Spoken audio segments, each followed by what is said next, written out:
അപ്പോൾ ഈ വിഷയം രാഷ്ട്രീയമായി നേരിടാൻ തന്നെയാണ് പാർട്ടി തീരുമാനിച്ചിട്ടുള്ളത്. ഞാനും ഇതുകൊണ്ടാകെ ഭയപ്പെട്ട് ഓടാനൊന്നും തീരുമാനിച്ചിട്ടില്ല. അങ്ങനെയുണ്ട് ചില MLA മാർ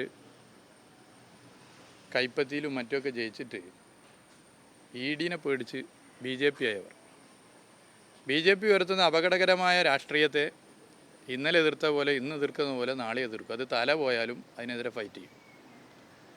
അതിനെ എന്തെങ്കിലും കാണിച്ച് ആരെയും പറഞ്ഞ് പേടിപ്പിച്ചാൽ അങ്ങനെ പേടിച്ചു പോകുന്നവരല്ല ഞങ്ങൾ എന്നുള്ളത് ചൂണ്ടിക്കാട്ടാൻ ആഗ്രഹിക്കുന്നു. ഇതുമായി ബന്ധപ്പെട്ട് ഒരുപാട് അസംബന്ധങ്ങൾ വാർത്തകളൊക്കെ വരുന്നു. ഞാൻ അതിന് നിയമപരമായി നേരിടുന്നതുകൊണ്ട് മറുപടി പറയേണ്ടതില്ല എന്നാണ് പൊതുവേ ഞാൻ നിയമവിദഗ്ധരുമായിട്ടും കൂടി ആലോചിച്ചപ്പോൾ, കാരണം അത് പറയേണ്ട ഘട്ടങ്ങളിൽ പറയാം, ആലോചിച്ചപ്പോൾ പൊതുവേ എനിക്ക് തോന്നിയത് എന്തായാലും രാഷ്ട്രീയമായും നിയമപരമായും ഇത്തരം വിഷയങ്ങളെ കാണും എന്നുള്ളതാണ് ചൂണ്ടിക്കാട്ടാനാകുന്നത്.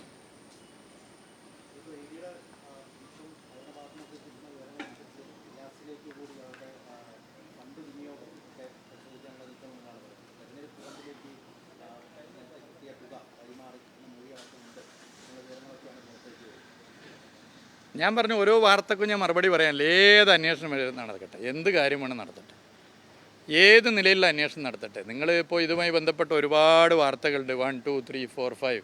ഞാൻ അതിന് ഓരോന്നിനെയും പർട്ടിക്കുലർ കാര്യത്തിന് മറുപടി പറയില്ല. ഏത് അന്വേഷണം വേണമെങ്കിലും ഇതുമായി ബന്ധപ്പെട്ട് നടക്കട്ടെ, ഏത് അന്വേഷണം വേണം നടക്കട്ടെ.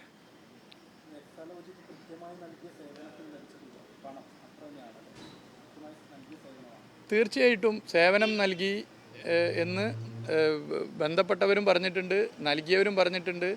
അക്കൗണ്ടിലൂടെയാണ് പണം വാങ്ങിയത്, ടാക്സ് അടച്ചിട്ടുണ്ട്. അല്ല, അതായിക്കോട്ടെ, നമുക്ക് നിയമപരമായിട്ട് ഇപ്പോൾ ഉള്ള വിഷയമാണല്ലോ, നിയമപരമായിട്ട് കൈകാര്യം ചെയ്യും.